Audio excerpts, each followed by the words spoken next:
You're live now? Yeah, we're live now. Right, so there you go, boys. Right, today we've got Sean Byrne on. Sean, can you give us your credentials, what you're about?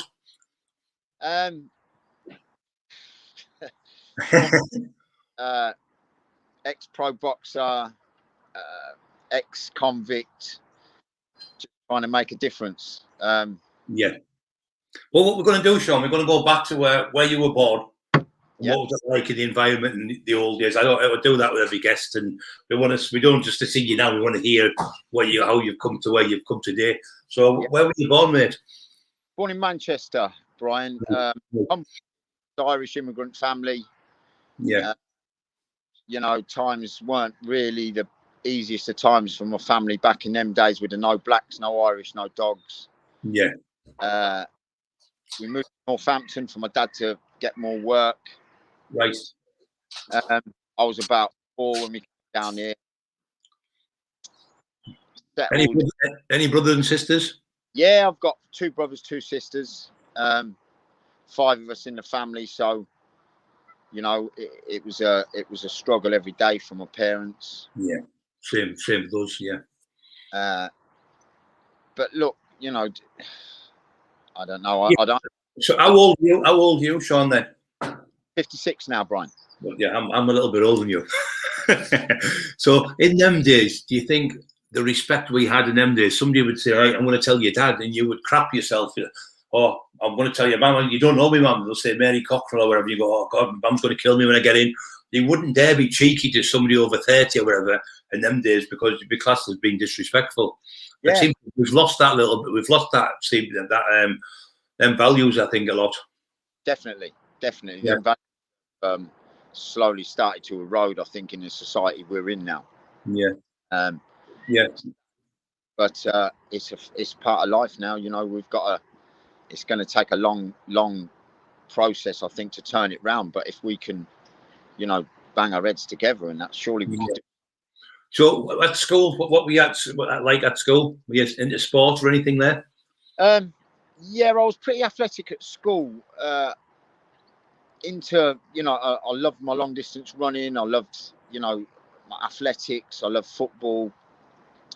But due to my mum and dad going through a divorce and splitting up, I kind of, started rebelling a bit at school, and found myself getting involved in a lot more fights than your average kid. It was, I think for me personally, it was kind of, I was just crying out. I was just reaching out. And, back in them days, it was like you didn't really want to speak to anybody. You felt you didn't have anybody to speak to, family. I think a lot of us had depression in them days, even as we were kids, but you couldn't say things like that then, because it was like, oh, there's no such thing as mental health, and you can't say all them type of things. People would be embarrassed to say that they were ill, or Mum, we would go out and say, Mum, he's picking on me, and say, get out before I give you a good hiding. So you had to fight, you had to become a fighter. Yeah. Because you're in that environment, same as you. Right. What age was it when you started to rebel about, Sean? Well, Mum and Dad split up when I was about 6. So it was more or less instant, Brian. I started going to school, and the fights were getting more regular, and you see, you set yourself into a pattern, and you keep doing what people expect from you at that age. So because everyone expected, oh, he's going to have another fight, it started to happen more and more regularly, and it was just, you find yourself in a rut where you can't get out, because you feel you've put your, sorry, my dog's jumping about with a bit of wood. You kind of feel peer pressured into the behavior you start. Yeah, I understand that myself. Same type of thing as myself. You get into them fights, and you start winning fights, and people expect you to do it, and you get a bit of a buzz off it, really, when you're a kid, because you're like, oh, I'm at school, I'm the top fighter, and all this type of stuff, and the kids around you seem to give you that accolade. But when you're going home, obviously you're depressed again, because your family split up, so you're getting all that anger out by probably having the fights. Yeah, it's a vicious circle, and it seems at the time to be the only way to release that anger, you know, is to just, because we knew no other way back then, Brian. Do you know what I mean? It was, and like we said, your dad, your mum would say, get out and get into him or have a fight with him. The same as our family, Scottish Catholics, come from Ireland, and they'd be going, if you have a girlfriend or something, is she Protestant or is she Catholic? What does it matter? But they've been that brainwashed all in their heads. You know, like the zombie like the song. So they're brought up that way. They hate the place, they hate the Catholics, hate the Protestants hate the Catholics. It's absolute nonsense, isn't it? It's just stupid. Yeah. Crazy. But, you know, that divide with the Catholics and the Protestants, you know, it was the same, you know, with a lot of children as well. You know, if you were from a different part of the town, or don't play with them, you know, they're from down that end of the town, and I don't want you playing around there, and I don't want you playing around there. So there's barriers already put into your mindset. Yes. You know, not through misjudgment of our parents, but that was just the way it was back then. There was no knowledge, there was no realization of what it would bring 20 years down the line. Yeah, I think people are realizing what damage it did to keep away from them, and it makes you like, oh, they're baddies, not the nicest people in the world. Just because somebody's Asian or somebody's whatever, what nationality, Jewish or Protestant or whatever, it doesn't bother what they are, as long as they're a good human being, a decent human being. It doesn't matter what colour you are, what religion you are. No one's got it wrong in religion. I think there's one creator, and we all pray to him different. You'll be called dad, you'll be called brother, you'll be called mate. So we have our name. It's mine's Brian, yours Sean, but you call different names, but you're still the same person. That's right. Yeah. You know, all of this judging, and you know, who are we to judge, Brian? You know, we can't. I sit here and judge anybody because I've not been an angel. No. But I can sit here and tell people where I've gone wrong and help in advising them where not to go where I went. Do you know what I mean? Turn left instead of turning right. Yes. Leaving school, did you go into work? Well, I got expelled from school for the fighting carried on from lower school to middle school, then to upper school. I wasn't really in upper school very long, and I got, you know, yourself, Brian, with fighting, you kind of progress from fighting kids your own age, and then the age gets older and older, and you're soon, as a teenager, you're fighting grown men. That's right. Yeah. You know, so I started to have a little roll about with a few of the teachers and that, you know, because the authority. Look, I'd lost my father. Yeah. So I had no authoritarian in my life. So I had no one to give me guidelines. Yeah. The fight started happening with a few teachers. I was expelled from school. You know, there was bits going on out of school as well. You know, I was getting involved in petty crime and you know, pink cars as a young kid, and it started to, you know, overlap into school, and because like my social life away from school was affecting my behaviour in school. Right. Look, the school excluded me. They had no other choice, and I completely, looking back now, understand their decision. But at the time, we just they were the enemy type of thing then. You know, and they were doing everything for me. So then they put me into kind of like I suppose you'd call it a school for bad kids, and that kind of just pushed me totally over the edge. Do you know what I mean? Right. So then, you know, there was a bit of crime involving a police panda car. You know, we took a panda car for a little joyride, and I got sent to a detention centre for that.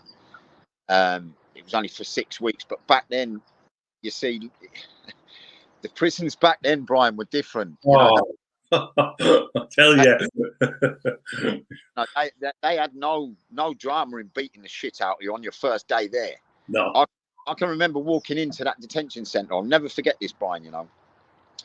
And there was a long corridor where this officer has met me there, and they were all ex-military. I've walked into this corridor. This guy said, now listen, boy, I want you to sprint to the end of that corridor and shout out loud what that little sign says on the wall at the end. So I've started walking. Well, he's buried his foot up my ass, and I've started sprinting.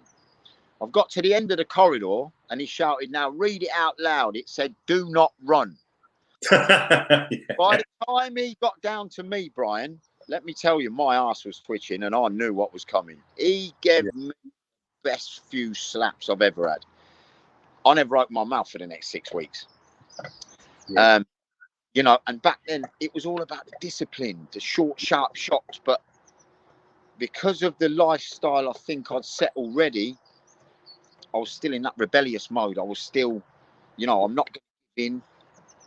If anything, I've came out a fitter, stronger 14-year-old kid. Before I knew it, I wasn't listening to anybody. I wasn't hearing the advice my parents, my uncles, my family was giving me. I was back in again doing a Borstal sentence. You think, Sean, that obviously in the environment you're in, do you think you're a product of the environment you're in sometimes? Definitely, but not going to say that environment defined what I could have been, because there was a lot of opportunities back then, Brian. There was youth, there was, you know, boxing clubs. There was a lot more than what the kids have got today. Yeah. So we had a choice. We had probably had a bigger choice than what these kids have got today. You got a careers officer, didn't you, when you were leaving school, asking you what job you wanted, and they'd help you in to get a job and put you into college and things like that. And there was a lot more boxing gyms, there was a lot more school fields to play football. There was a lot more activity then than there is now. It seems to be kids now are sitting in the house on computers, and a lot of kids are overweight because they're not getting out playing much. That's right. And then mental health starts to bounce back on them. Yeah. But we were very active as kids, you know, and Mum and Dad couldn't get you in on the night. It's 10 o'clock, get in. You've got 5 more minutes of playing football. You've been out for 10 hours. I'd do anything to sneak out the house again. Do you know what I mean? I didn't want to stay. Yeah. But, you know, the opportunities we had back then were so missed because the knowledge and advice we got was so wrong. I'm not saying parents were wrong. It was just they didn't see what we can see now. Yes. You know, so after the Borstal sentence, Brian, I was very, very angry at the time, and I didn't want to. How old were you then at this time? I was about 15, just coming up to 16, but I'd always been floating around the boxing, you see, from the age of 12, 13, when I was fighting at school. My mum put me into a boxing club. Right. What was the boxing club? Who coached you? What was the... a cracking guy, Christy Fitzpatrick at Kingsthorpe Amateur Boxing Club. Yes. An absolute legend of a man. Right. And did he see potential in you when you were boxing? Definitely. He he's a Dublin fella. He said it how it was, you know, there was no airs and graces with Christy, but he was the most lovable man. I had so much respect for him.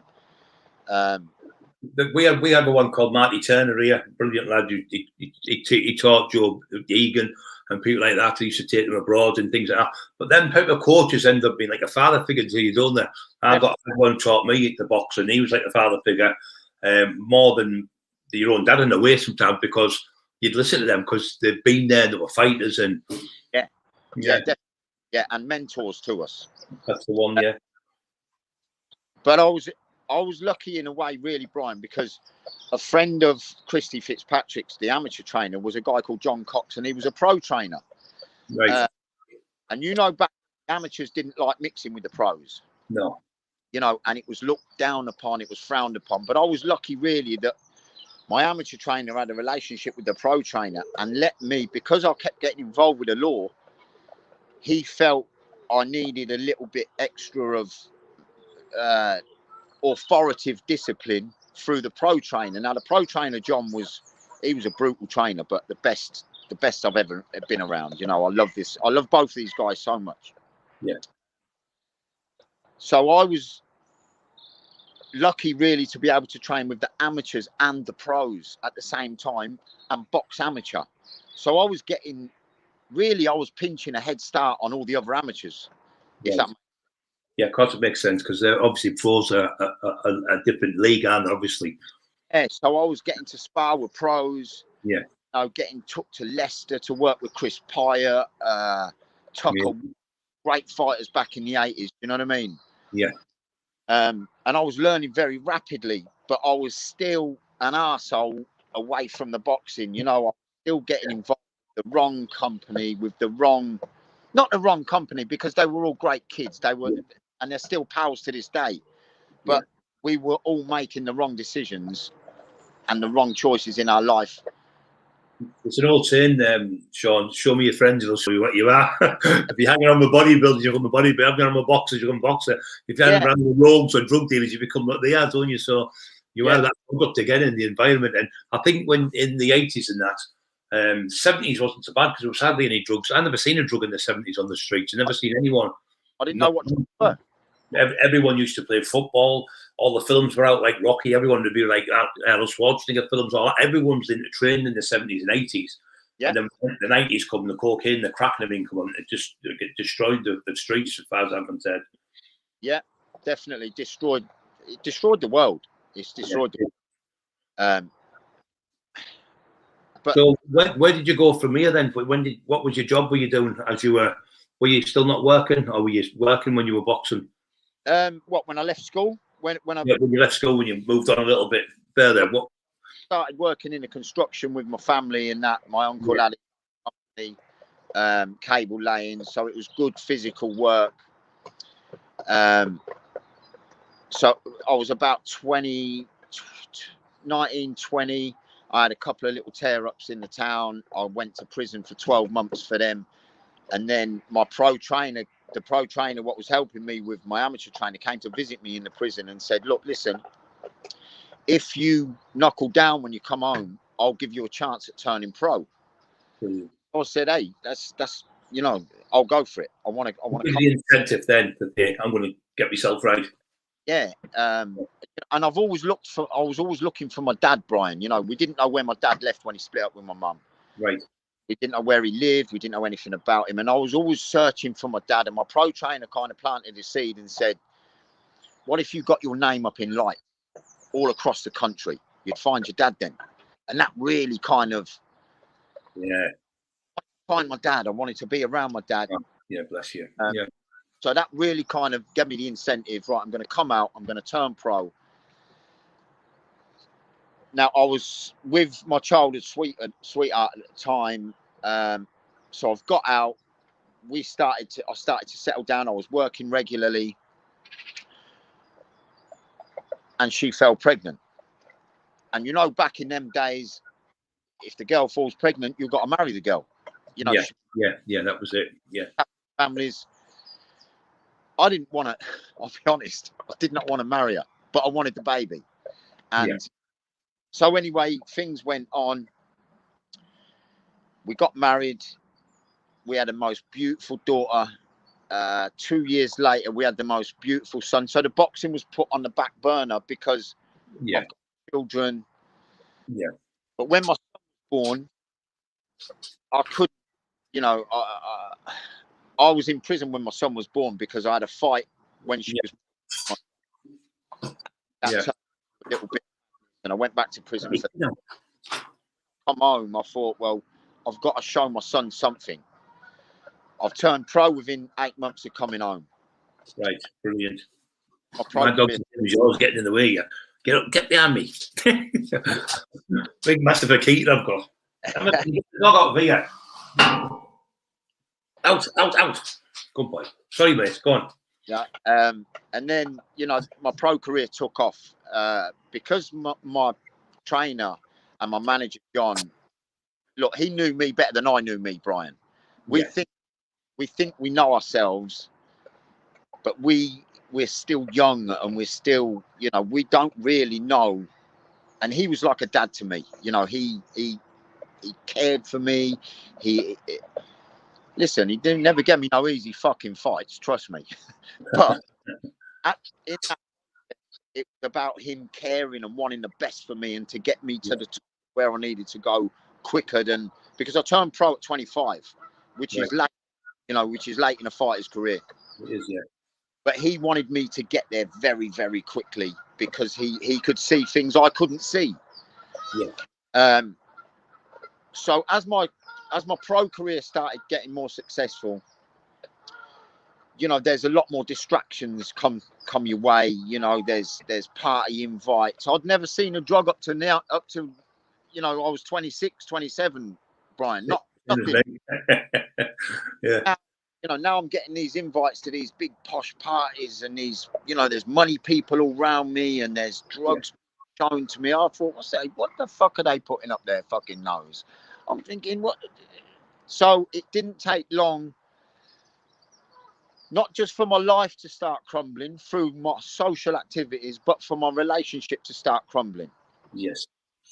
So my relationship with my wife deteriorated rapidly because of what I was doing away from home and my boxing.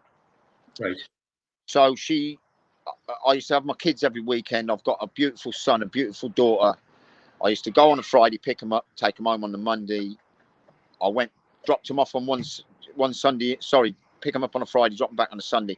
I went a following Friday. I fucking left the house, Brian. Nothing there, nothing at all. Not even an ornament left in the house. Everything's gone. Right. I didn't know where they were. I didn't know where they'd gone. Her family wouldn't talk to me. There was no communication. And just because you were partying all the time and not coming home, maybe. Yeah, it was. I was taking time away from my relationship, and you know, she just couldn't take any more of what I was becoming. I was starting to become a prick because I was losing the discipline, losing my focus, and you know, I was lucky in the respect that whenever my trainer told me I've got a fight date, I didn't. I always told him, put anyone you want in front of me, but give me 6 to 8 weeks to get ready. So when I'd got a date and an opponent, I knuckled down and disciplined myself ruthlessly. And I think that's why I was successful in my career when I had it. I think what happens there, Sean, is when you don't have drugs. I was 26 and a half. You've had nothing. I've trained since I was 13, all them years and years, like 13 years of training. And then you have something, it's like a new thing. All the others have had it at 14, 15, 16. They've took the drugs, they've been there. So when you've had it when you're older, oh, so this is good, this isn't it? It is good at the time you think it's great, but it destroys you, doesn't it? The drugs are just no good. Totally destroys you. And the negativity it brings, not just around yourself, but around everyone else's life around you. Yeah. It's devastation. It's devastation for everybody. And you know, paranoia on it, Sean. Do you ever get the paranoia on it? I got it bad sometimes. We're human beings. We're all the same animal. We all get them feelings when we were having them drugs. Yeah. And this is what these young kids don't understand. The first initial, you know, gateway to it, it's euphoric. It's like, yeah, I'm the man. I can do whatever I want. I can knock mountains over. You can't. It's short term. Just a need, isn't it? Yeah, you know, short-term gratification never leads to long-term satisfaction, Brian, ever. And the more you take, the more high you get, the more paranoia you get. My mate Craig Howard passed away now. He said once, because he used to go at a party and be gone. I think, why is he going? But I'd never took it, you see, till I was 26 and a half. And he said, once you get the paranoia once, every time you take the coke or crack, whatever you take, it comes back. And he was right. Every single time you'd have a go, right, who's that out there? And there'd be a postman walking by and drag him in the house. Where you a fucking policeman and just a postman delivering letters, and the paranoia is just unreal, and it's terrible. And it's a never-ending cycle. You know, once you get into that cycle, it seems, you know, if you want to get away from it, you'll try and get away, and there'll be another offer, there'll be another option, there'll be, I can have another little bit here or another bit there. It never ever works. It can't work. It's impossible to work. So what happened? When did you start the taxing? So what made you go into that anyway, like the taxing for the money and stuff like that? It weren't so much taxing, it was just blatant robbing, Brian. Do you know what I mean? Because I'd produced a habit. Yeah. And, you know, you haven't always got the funding to feed your habit. So 100%. That's when the robbing started for me, and it was pretty ruthless and pretty stupid, really. Do you know what I mean? I'm not condoning selling it. I'm not condoning taking it, but you know, when you're in that lifestyle you kind of get to a point where you think, well, I'm fucked if I'm paying for any more. I'm going to take it. Yeah. So and then you can't pay for it because you can't work because your head's all over when you're off it. You want more, so the only thing you do is go out and fight people, take it off them, and I was taxing anyone and everyone in the end. I wasn't just doing it for a business. Our fest was doing it to take money off drug dealers to make money. What happened was sticky end. 12 of them jumped me in the house, stabbed me in the bars, nearly killed me. Yeah. 10 years later, I'm back out again doing it. I just couldn't stop taxing people. Just crazy. That's the cycle of it all. That is the cycle of it all. You know, it takes a massive event.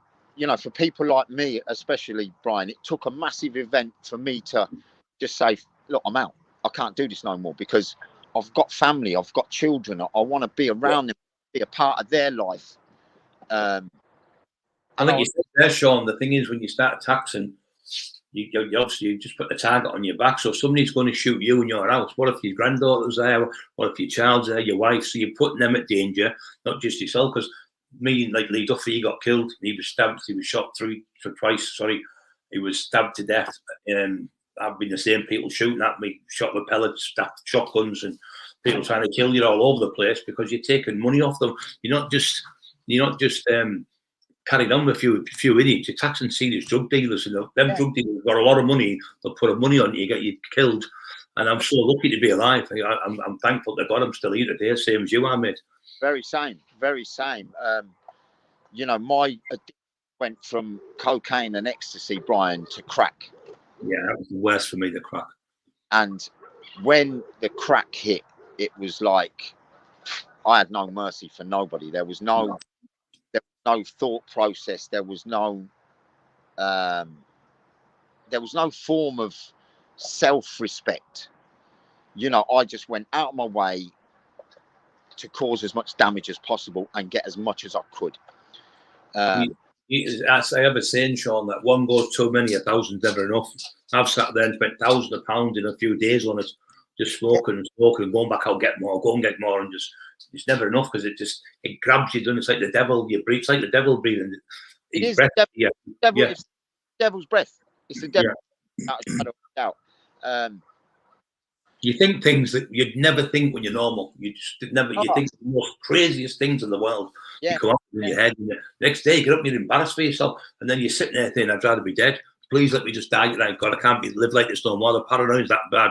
I don't want to live like this no more." And you lock yourself in the house. You'll go out in the night because you don't want people to see you because your physique's gone, your head's gone. You've got your face is all white as a sheet because you're up all night and in bed all day. It's just a horrible circle. I wouldn't wish it on anyone. That crack cocaine addiction. It's horrible. It's hell. You're in. You're right. It is. Yeah. There's no bright light about it. You are in the darkest place in the world. But you know, what made you get off it then, Sean? What was your catalyst to say, right, that's it?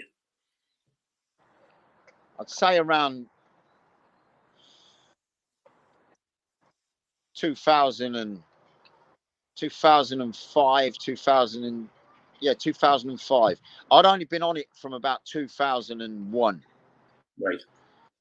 For about 5 years. But then 5 years were the most horrific of my life, Brian. Absolutely. How I'm still here, I don't know. How I got to where I am now is a miracle. And I thank, like yourself, I thank God every day. I'm blessed. You know, I've got great faith. I always believe. And I think my faith's brought me through a lot of it. And I think my faith has got me through the addiction. Yeah, it was me that. Yeah, it's the most brutal, horrible place to be when you're dependent on something other than what you can give yourself. And these people who say, it's the message old school. They're not your friends. You stop buying off them, they just disappear. They don't get your friends. You go to jail, no one comes to see you.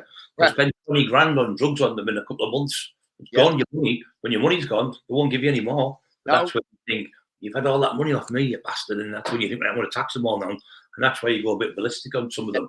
Yeah, and that's when the no mercy starts to set in. You start showing no mercy. then they show no mercy. You know, they were sending crews from Birmingham down to me, these yardies from Luton. There was lads coming from Mansfield in Nottingham, because I was taking their livelihood. You know, they were sending their little workers down, and I was taking everything from them. There wasn't, you know, and it wasn't little bits, Brian. It was like I'd arrange for like massive amounts, and I'd just turn. You know, and I never went with anybody. I'd turn up on my own and just take the whole lot. Do you know what I mean? And you know, when you do that, Sean, as well on your own, you can't grass yourself up. You could only there's no one with you, and so you do it yourself. So there's only you can get hurt. And if it goes wrong, only you can be blamed. Yeah, you know. Right. So, you know, I've always had that mentality. If it does go wrong, it's only going to be me. And you get people, Sean, going and doing, oh, you only done this and only done that, and then they blame the screws in jail and the police. Went, no, you broke the law. No one's above the law. If you break the law, you've got to do the jail. And they start crying because I got 3 years for a driving offence. Failed to stop. That's because who I was and what I was doing. If I'd have been drug logs, I'd have just got a fine and probably banned for a year or something. Same as you. You get the blame for everything in your area. Like, it was like Jesse James and them. They got the blame for everything in a 400-mile radius. Yeah. Jesse James, the hole in the wall gang. Be like Tom Bird, Brian Cox. You might mean you teamed up in them days. Crazy. Right. Yeah, crazy. But you know, through all the crazy shit, you know, look, I got a massive I went back to boxing in 2007.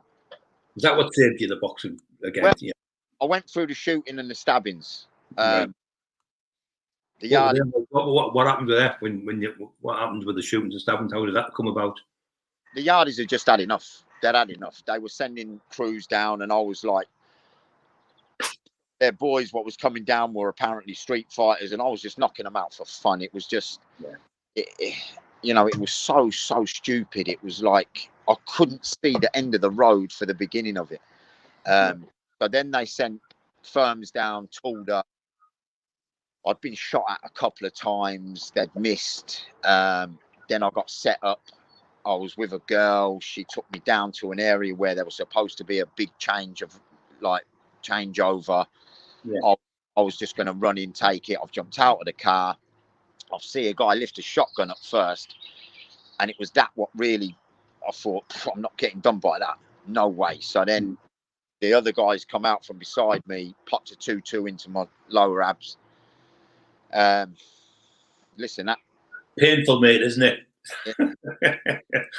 Oh, the most memorable thing is the smell of flesh. You know, the smell of the burn. And, but anyway, you know what, Sean? When it's happening, it's like everything's.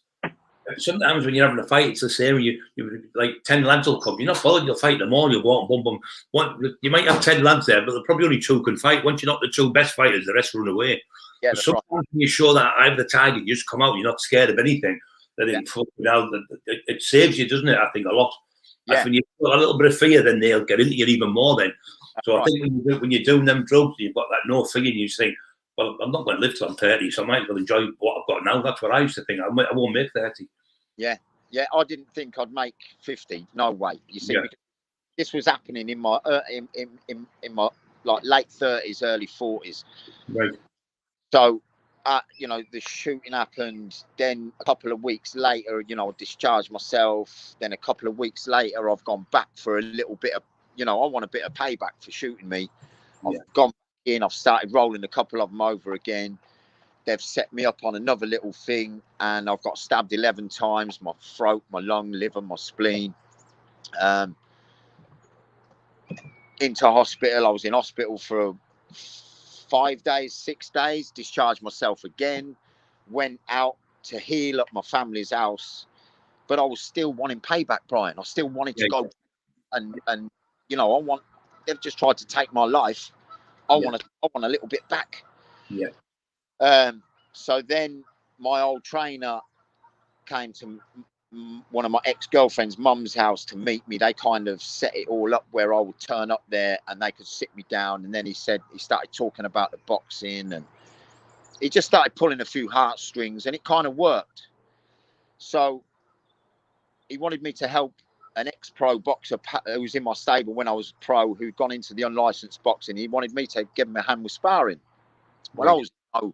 I weren't really in the fittest of states, Brian. Do you know what I mean? Right.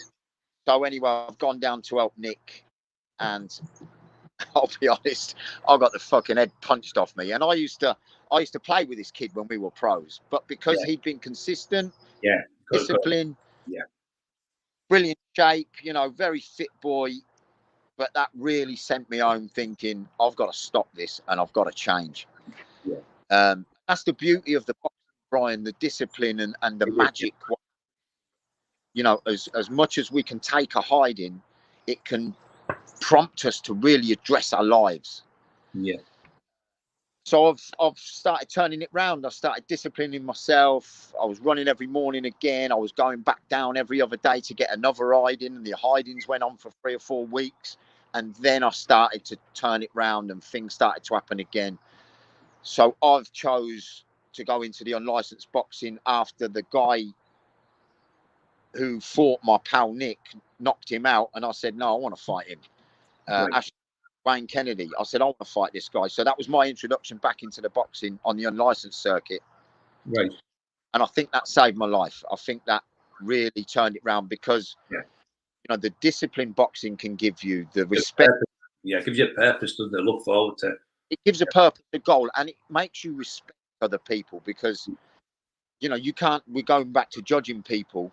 You can't judge anybody in a boxing ring because all you can do is respect them. They've climbed through them ropes. Yes.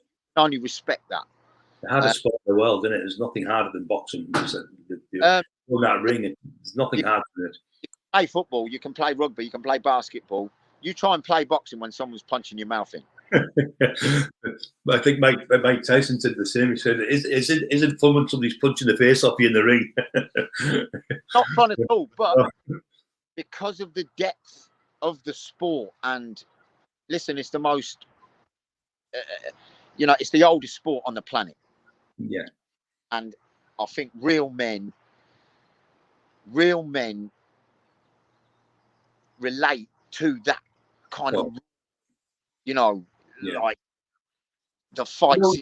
Do you know when you were under drugs and that, were you still think you could fight the same as when you were? Oh, definitely. I come unstuck with a lad he fought for the British heavyweight title. This lad, big strong lad from Hartlepool. And he got the better of me in a fight. We had an 11-minute fight, but I'd been on the ecstasy for 2 full days. So I took 20 odd ecstasy. I had 4 about an hour before I had the fight. And I was off my head. You can't perform the same as you could do when you're training. So he got the better of me in a fight. So I trained for 10 weeks. Went back and beat him. I got me revenge beating him. But you can't perform the same as someone who's trained. You'll come up with somebody who's a professional boxer and you're off your head on drugs. You're not going to win the fight. It's impossible. Possible. Even if you're a big puncher, it's you're not nowhere near a tenth for the man you were. Yeah. In here you think you are because of the drugs. Oh, in here you think you're Marvin Hagler. You're not Marvin. You are not Marvin Hagler. You know. I thought it was Sean Byrne. So getting to the boxing, what happened in the unlicensed one then? Did you fight that? Yeah, I went 17-0 on the unlicensed circuit. Brilliant. I snatched the Midlands title, got the Southern Area title, the British title for Ricky and Joey Pyle down in Caesar's Palace in Streatham. And then started putting shows on myself. And once I started putting the shows on myself, Brian, I thought, well, I can help kids here now. I can start, you know, getting them. When you realise then that you can make a big difference. What you've done in the past was wrong. Like I said, I've done was wrong. Now we can make it, because we were broken then, and what we've done, we have the experience. It's like going to college and being a doctor or whatever. We've done all that gangster stuff, you want to call it, fighting, getting stabbed, getting shot. We know the dangers and how it is. So we the same. We go around schools telling kids not to follow us in the old school stuff. Get to school, get yourself an education, and educate yourself, because being a criminal doesn't last long. You get stabbed, you get shot, and especially now, everywhere you go, there's cameras. Everywhere you go, your phone's watched. You can't get away with anything. The old days, like the likes of Sean Byrne and Brian Cockrell, could have fights on a field and shake hands and it was forgot about. Now you can't do that. No. It's all No. gang knives and bloody stabbing you. And Yeah. what was the best when you? Sorry, I'm all over you here, but do you know when you won the title when you come out and you won? That was miles better than taking the drugs, wasn't it? That when you win in the ring and your friends and family are there, brilliant, isn't it? Yeah, nothing touches that, Brian. Yeah. To win, even to win a normal fight in a ring, Yeah, you know, with the time for a title, nothing touches it. The euphoria, the buzz don't just last for a day or for an hour. It lasts the rest of life. You've got that forever. Yeah. You know, your kids never forget it.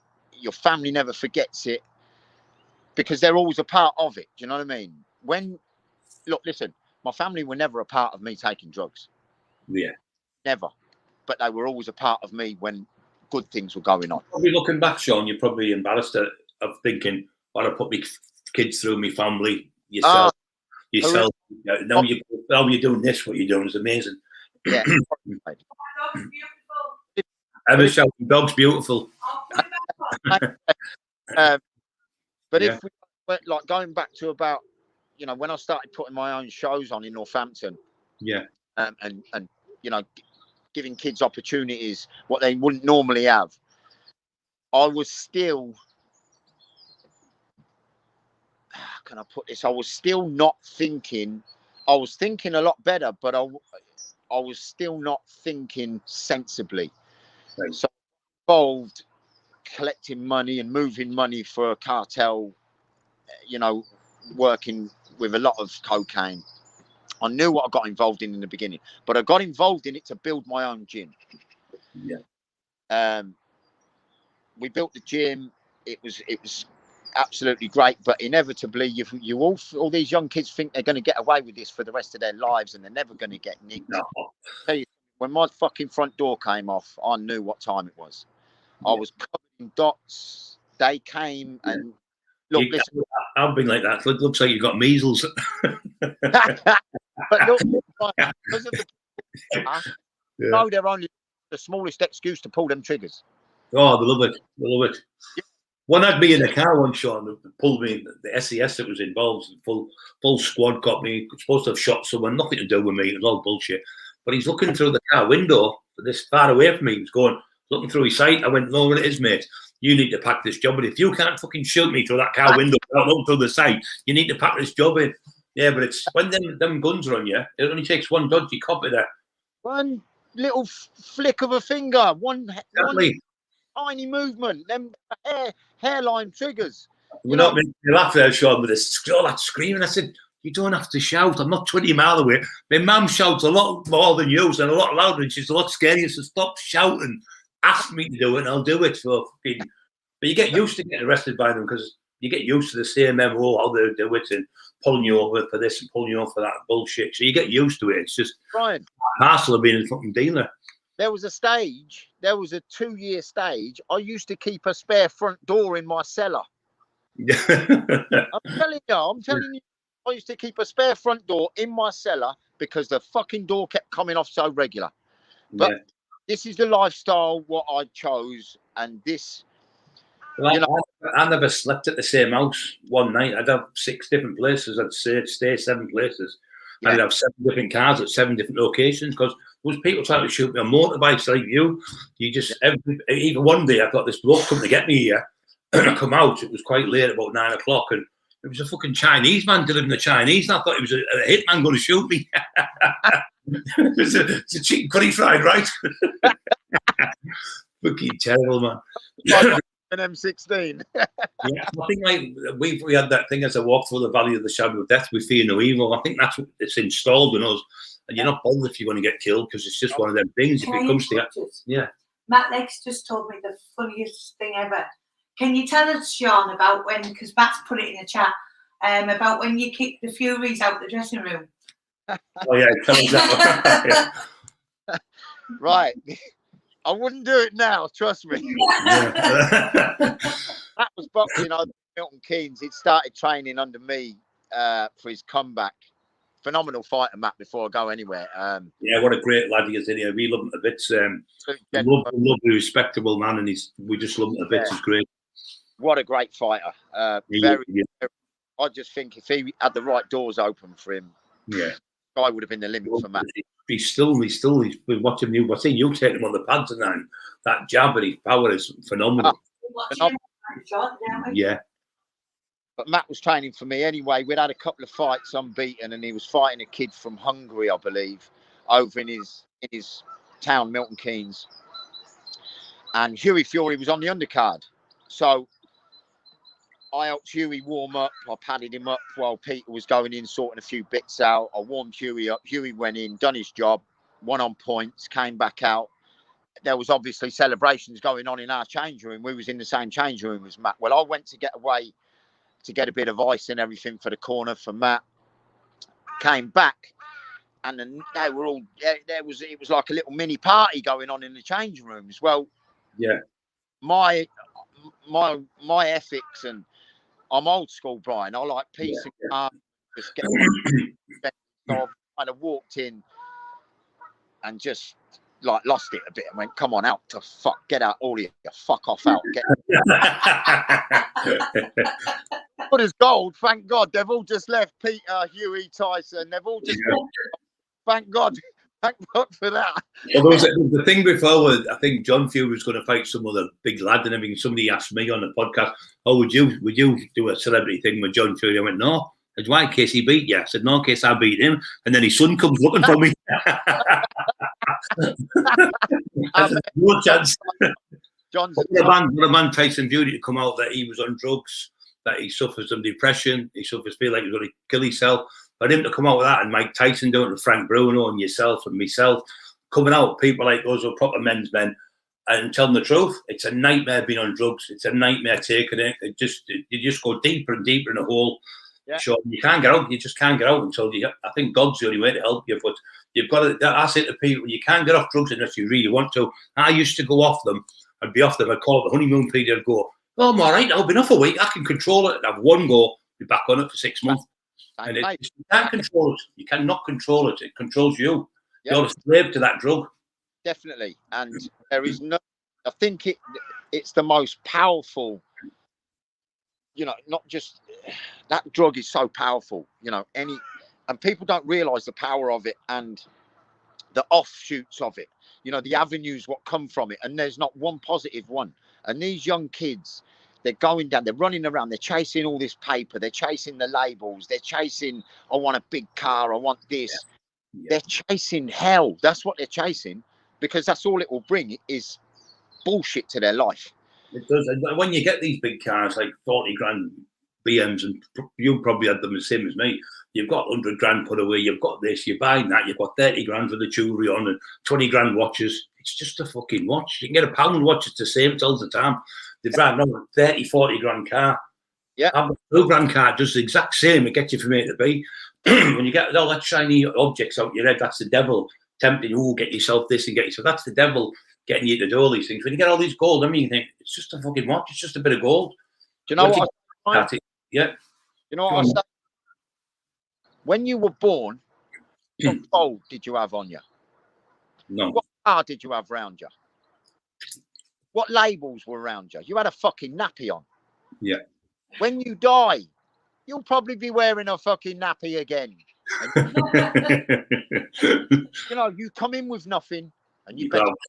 Yeah. John, everyone's saying in the chat this could help loads of you. Of course it can, because we've been there, we've seen it, we've done it.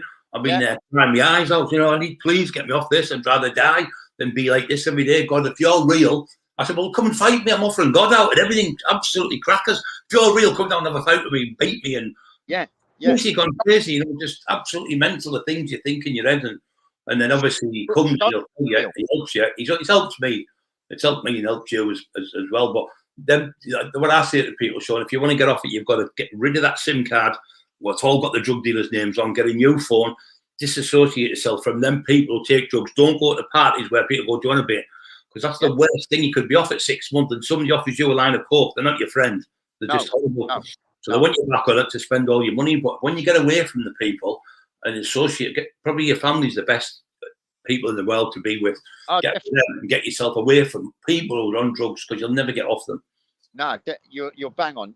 And do you know what I've always said as well, Brian? Have a hobby. Yeah, yeah, Boxing was always my passion. It was my hobby. It was my pastime, and it saved my life along with my faith. Do you know what I mean? yeah. The hobbies, you know, kids ain't got no hobbies now. They sit on these fucking computers, killing Yeah. each other. That's what these guys are doing. They're murdering people. They're shooting people. Yeah. There's, you know, When I listen to all that rap music, I'm not being racist or anything, way, shape, or form. People listen, but when you listen to, I'll put a cap in his ass, I'll shoot him, I'll blow him away, and they listen to that off their head stoned. They're subliminally building their head up to go out and kill people, because loads of kids have gone out of these games where they shoot people in these games, and they've actually gone out and got, I wonder what it's like to really kill someone. And then loads in America have done it and killed people just by playing these stupid games. Yeah, brainwashing themselves. You know, once it happens, you see, I got 50. When I got involved with that, you know, the money collecting and money deliveries to the cartel, we got a 15-year sentence. So that's when it really hit home. And I'll just ask you there, just 2 seconds. What happened when you were in court and you thought obviously you were going to get away with it forever? We all do it. And then when you get 15 years, when did that sink in? Do you know what, Brian? It didn't sink in for 3 months. Right. It was still shock. It was obviously a lot of pain. It didn't sink in properly for 3 or 4 months. But then you start to see things around you in the prisons, because prison's not prison the way these young kids think it is. It's not a nice fucking place now, and it's a dog world. And if you're not one of the top dogs, you're going to get eaten. And chewed up and spat out, and everything you own, you're going to lose. Yeah.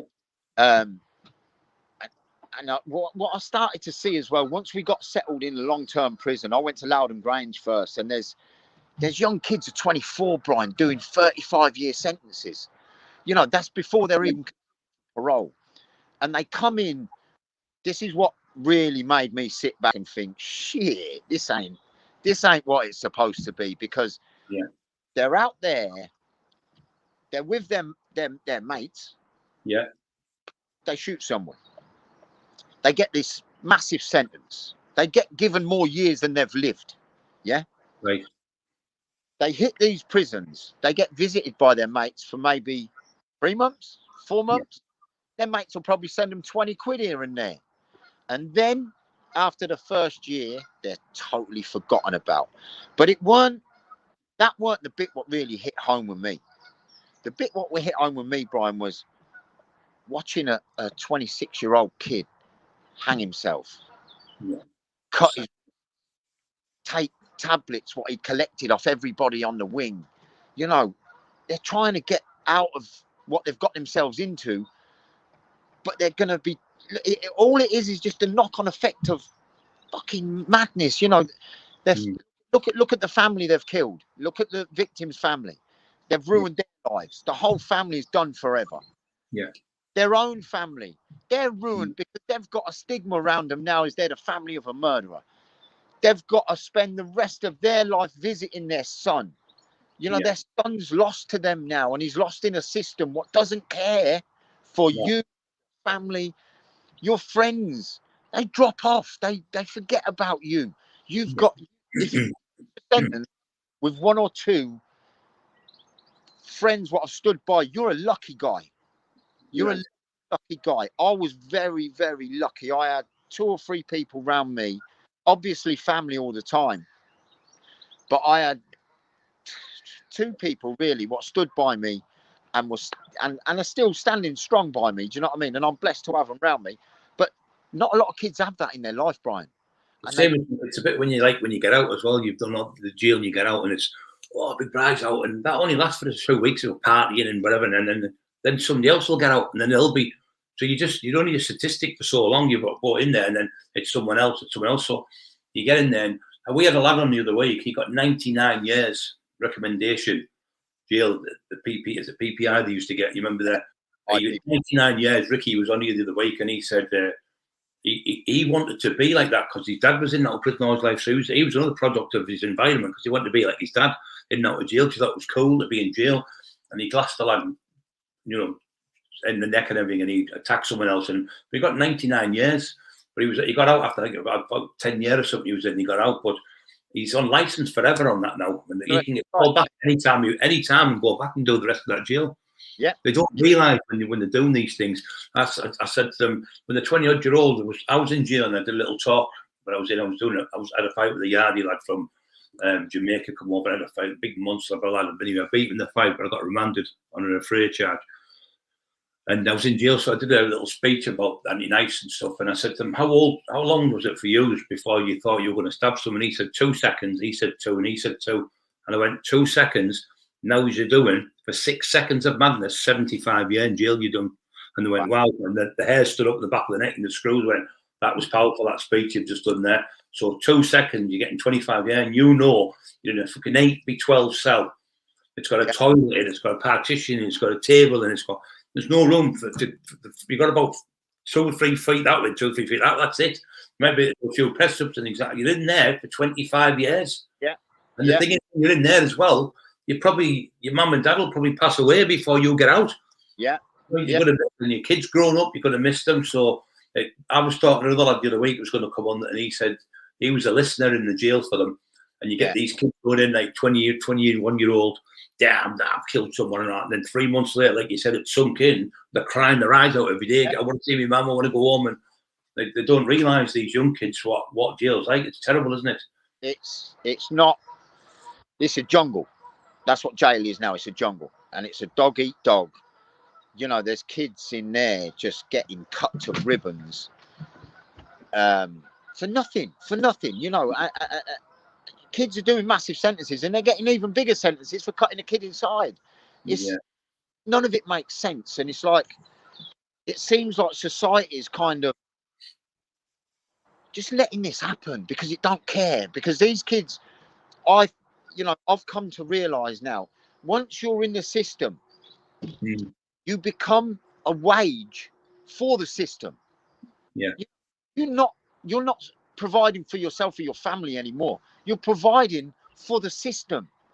Yeah. You know, these kids don't understand it, and they're running around trying to make all these dollars and the paper and all of this all day long, when all they're doing at the end of the road is going to be making the system dollars. They're not gaining from it. Their family's not gaining nothing from it. They're losing so much life. And look, one single day out here can make a difference. Yeah. Every day is the same in there. It is. It's like repetitively so boring, isn't it? You're up 5, 6 o'clock and well, years ago, they were in the prisons in the 80s, the early 80s when I was in. I think it was 84, 85, something like that. 85, I think I went in. We used to have to piss and shit in a bucket in the cell. Slap out. That was terrible. That was a disgusting way to live, but that was more scarier than it is now. The last time I went in, you got a phone in your bag, you got the television, you got a remote control, and a lot of people who are kids who have got nothing, they'll get themselves in trouble deliberately. They get in there and stay for 3 months in there and then come back out and keep doing the same thing. And then you get people institutionalized. There was a lad called Benny the Brick. He used to throw a brick through the window, get 3 months in jail, come back out, throw another brick through. He'd done 40 years of jail by just throwing a brick through different people, just like shop windows. And he died in jail because he was institutionalized with it. Because to him, it was a big thing being in jail because it was his family. And he said, I wish that gate was over. I'd be straight out. He went, if the gate was the other way, I'd come in. So he was institutionalized. Have you ever known anyone institutionalized?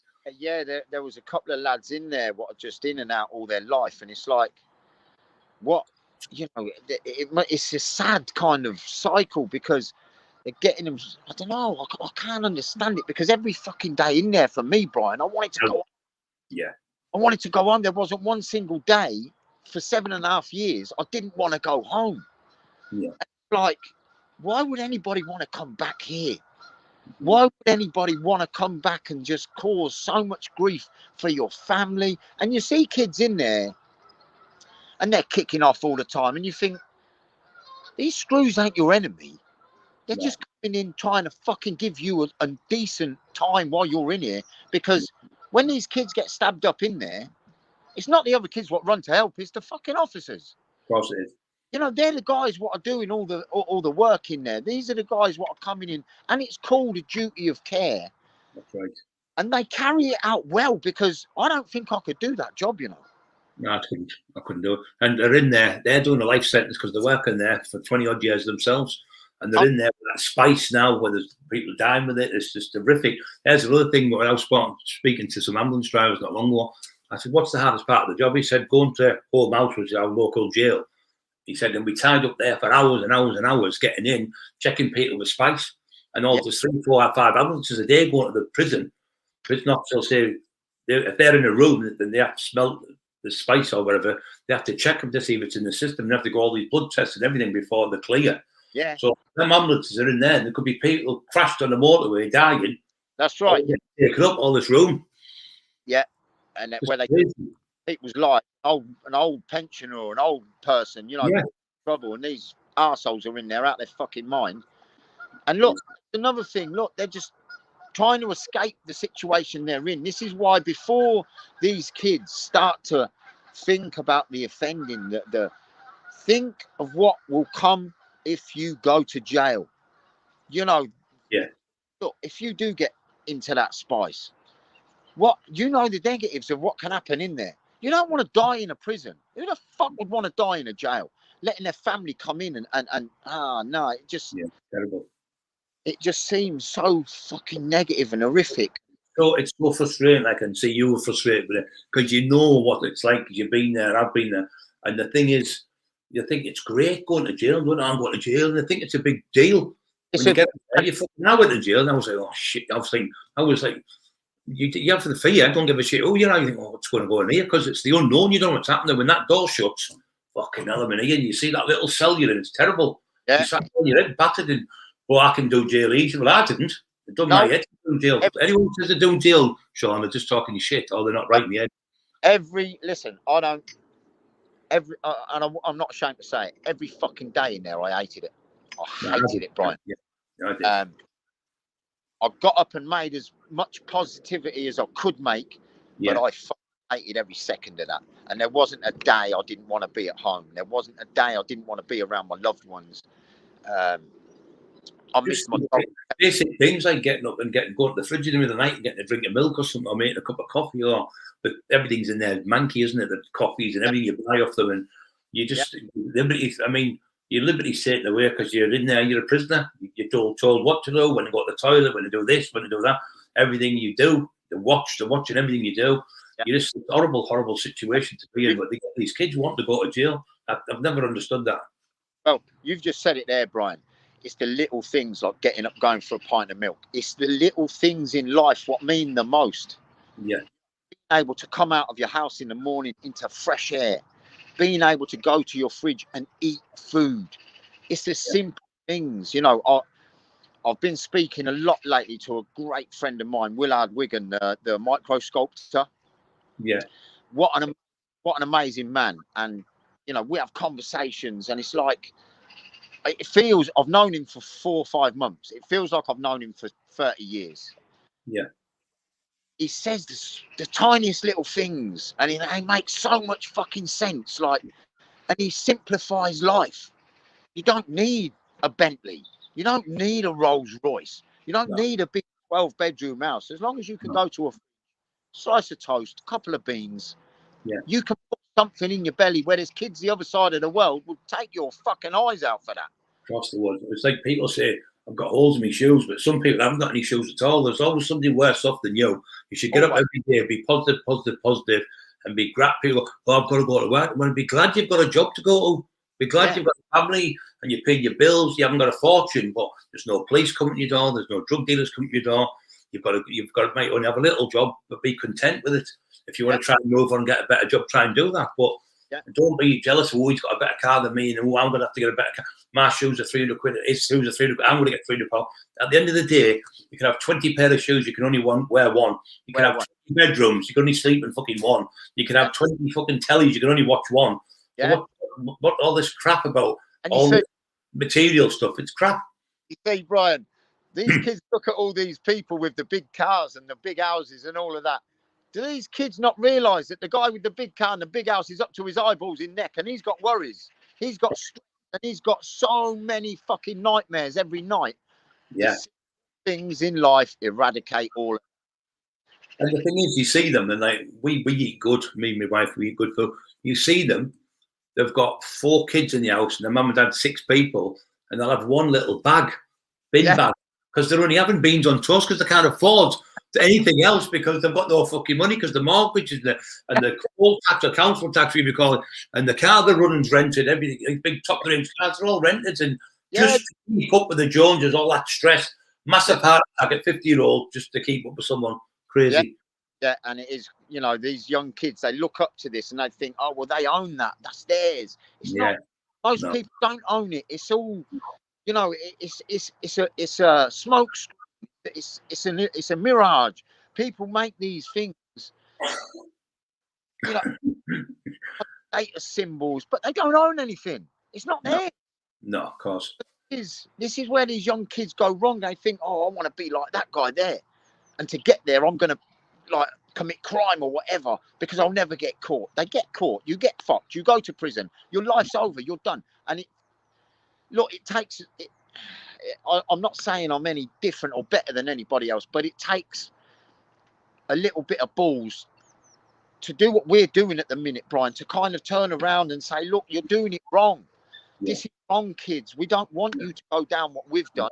We don't want that path for you. We want a better life for you. We want you know, we want everybody to be on the same platform, to be on the same kind of level and get the same things as everyone else gets, but do it the right way. Don't do it the wrong way. Like you touched on there, get a hobby, like say if you want to box or bodybuild or training, because when you train, you get your gamma, your beta, all the good serotonin and everything works properly in your brain then, and it gives you that euphoria, and you get a high off it. It doesn't cost you anything, and it doesn't cost a penny, and the come down isn't bad. There's no come down. You're always going up. And you're buzzing off it every time you go and you break a little bit of record on the bench or you box a bit better or whatever, and you get all that anger out and everything when you're training and doing things and take your dog for a walk and things like that. Just sitting in a bedroom like I did for 10 years nearly, wasted my life, 10 years nearly in the house, not going out. Hardly going out, just drugs, day, and that was like a robot. I need to get drugs, boom, back on it, and then you have that anticipation where you get the pipe and you get the thing and you make it, and you're getting faster and you're driving home quick as you can to have more crack because you're thinking, oh, I can't. You're going through red lights and everything to get home to have some more crack. It's that people don't understand. It's that bad, isn't it? It's the addiction of it. It's terrible. You're going through red lights, so I get home, get a pipe on the thing. But I don't mind telling the truth. I like to tell the truth because if you tell the truth, it helps other people out there, showing you the paranoia you're getting is because the drugs you're taking. You stop them drugs, that paranoia will stop. So you're not going crazy. You're only going crazy because of the crack cocaine. Yeah, and the decisions you make are affected by that. Yeah. Well said. You know, and it's the decisions we make in our life what bring us to the crossroads of the right turn or the wrong turn. Look, I think I'd like to think I've made the right turn for the final time now, and I'm never going to go down. Definitely. And it's funny, I know, because the people like the Matt Leggs, the Norman Buckland, yourself, me, we all the good guys are all seem to be helping each other. It seems to be really all the broken ones, because that's what we were. God loves a sinner. We've repented to God and we help with people, and I think it's the best way, Sean, because you live a better life, cleaner life, and you feel great. We've saved 45 people in the name of Jesus Christ us in the last 2.5 years, me and my wife. And saving it. Somebody said to me, I can give you £1 million, you can save somebody's life. It'd save somebody's life. The buzz off it is unbelievable. Talking someone down, jumping off a bridge, or talking to someone for not taking tablets. One was going to jump in the river the other week, 2 weeks ago. He came to my house, sat here 5-6 hours with us, got him right. He's back at work and he's working. He's got 2 kids. I said, you want to jump in the river? What about your kids? How selfish are you? And I talked him down in a good way. And it's good to help people like yourself, mate. And you're trying to help children as well, aren't you, to go on the straight and narrow. Got my own podcast going at the minute. Is it really worth it? And I'm just trying to, build up a following, just to give the right messages out there. Just, I'm getting great people coming on, and they're all, they're all so positive about the messages they're putting across. Yeah. I just want to listen. I've took all my life, Brian.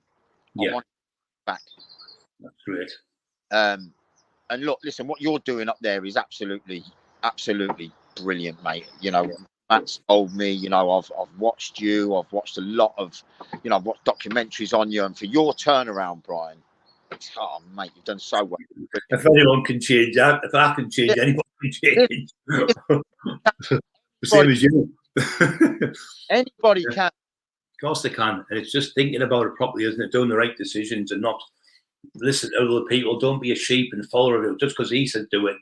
Think what you're doing before you make these decisions, because these decisions could put you in jail for the rest of your life. Yeah, be a wolf. Don't be that sheep. You be the wolf. Yeah. You know, it's look, decisions, choices. You choose to going to be a sheep. You choose to be a wolf. You'll be a leader. Yeah. Um, Like you said, it's great to give back, and it's good to train yourself, and it's good to help other people in your area as well, because you can help other people when you're training. You can do good things. yeah, But if you're on drugs every weekend and things like that, it's not good. No. Loads of people are overdosing. There's that coke. When we used to take it, was cocaine. Now it's cooked to death. But also they're putting a thing called lidnosol in it, and it eats all your skin away. It's horrible what they're putting in these cutting agencies. It's just not worth it. It's just horrible. Well, these kids just they need to know what they're doing, and they need to have a longer kind of bit of vision, because it's so sad that they're not seeing as far as, look, they can't see where we've been, but we can show them where we've been, Brian. We can show them, look, this is going to fuck your life up. You can't really believe that you're going to gain anything positive from any of that behavior. You know, all of this postcode wars, and so what if he lives 2 fucking miles away? He could be pal in 10 years. Do you know what I mean? Yeah, crazy, innit? Get around your own end. It's absolutely crazy. You know, that we can show them what they need to see from what we've lived, and I think we're in a position to do that. We've got to do that. We've got to put something back into them. How do you get on with Big Joe Egan? Ah, what a star! He's classy. Yeah, I love him. I've known him. Go back a long way. Me and Joe, I love the guy. He's brilliant. Boy, you know, he's one of the nicest men. Oh, he is brilliant. One of the guys ever.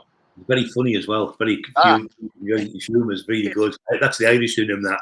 Yeah. So, anything else before we go, Sean? Do you want to say to any of the kids that are out there? Look, just try and see what we've been through, and take the positives from what we're telling you. We're not here to fight with you. We're here to help you. We're here to kind of lift up. And look, we're not going to go away. We're going to keep doing what we're trying to do. He who hasn't sinned, cast the first stone. I always say that, because everyone's sinned. You've made 2 statements today, Brian. Psalm 23 verse 4. I'll walk through the shadow of death. I've got that side of my back, and now you've just said John chapter 8 verse 7. Let him without. I've got goose He's I've good. got that on the other side of my back. I've got goose pimples. That's amazing. I used to, when I was taxing dealer, I used to say, like, out of Pulp Fiction, just say, what was that? I used to say, I am the punishment of God. If you had not committed great sins, God would not have sent a punishment like me upon you. That was Genghis Khan, the greatest warrior of all time. He used to say when he used to tax him in China. Yeah. But you love the God ones now. Yeah, I like the God ones, but I'm just saying quotations. Yeah. Can you tell us about your podcast, please? Yes, but for everyone, it's amazing what you're doing. Sean, so. just so that people can subscribe to it, just tell us what it's about. It's just about positive kind of behaviour, and putting kids along the right path, steering away from knife crime, gun crime, gang culture, giving them an option of, you know, changing your life through either sport, or not even changing your life, taking the right route in life through sport. Surrounding yourself with positive people, and just making proper positive decisions in your life, rather than, you know, we don't want to see failures, we want to see successes. Kind of give something back through this podcast, getting people's stories out there to motivate and inspire people. What's the podcast called, Sean? Is It Really Worth It with Sean Byrne? Is it really worth it with Sean Byrne? So we're going to put that on the link down below and that. So great. Right, I'll let you go, mate, and you can take the dog for a walk or whatever. It looks beautiful wherever you are. Where is he? Where you at? I live on a caravan site. It's a place called Hampton. It's a beautiful place. That's where you want to live, That's innit? what I want to do, me. Retire, sell the house and go in a caravan and live because it's there, easy to look after, and it's nice, and you open the windows, it's fresh, refreshing, like you're there. Brilliant. That's my dream, just to retire in a caravan somewhere nice. Yeah, like, great. If there's one going near you, I'll move down next to you. Yeah, right next door now, Brian. Well, we love you to bits there, Sean. If you ever need me, you've got our number, and if you need us to come on your show, we'll come on the show with you. Yeah, okay, brother. Brian, Emma, God bless you It's both. been an absolute pleasure. It has been an absolute pleasure, and God bless you, and thank you very much for being on the show. We love you. And keep in touch. Keep in touch. God bless you. Definitely. See you soon. Cheers, Bye. pal. God bless you. Bye.